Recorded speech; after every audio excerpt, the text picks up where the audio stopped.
सम्पूर्णमा नमस्कार। म प्रवेश दाहाल।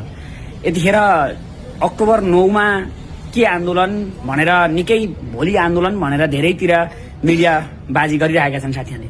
जेनजीको नाममा कुनै पनि आन्दोलन हुने पक्षमा छैन र जेनजीहरू त्यहाँ सहभागी हुने पक्षमा छैनौं।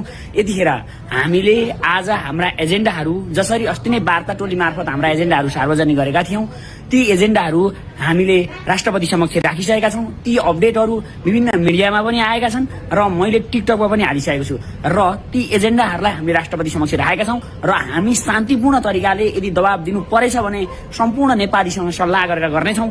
तर यो कुनै पनि आग्राही, पूर्वाग्रही र प्रतिशोधको तरिकाले हामी आन्दोलन गर्ने पक्षमा छैनौं र जेनजी त्यो आन्दोलनमा सहभागी हुँदैन।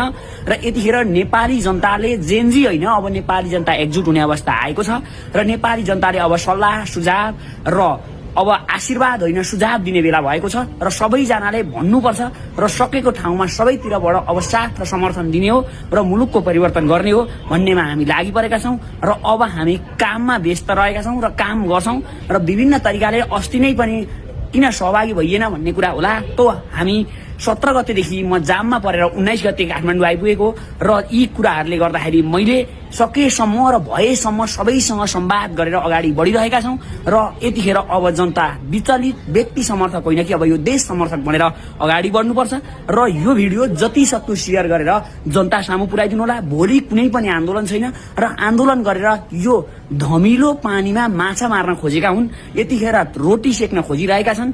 यतिखेर कसैले पनि स्वार्थको रोटी नसेकौं र मुलुकको परिवर्तन गर्न जनता अब सबै एकजुट बनेर सबैले भन्नुपर्छ र कुन तरिकाले अगाडि बढ्दाखेरि मुलुकको परिवर्तन हुन्छ सकेसम्म सबैले साथ दिनुपर्छ। हस्त धन्यवाद। जय जेनजी।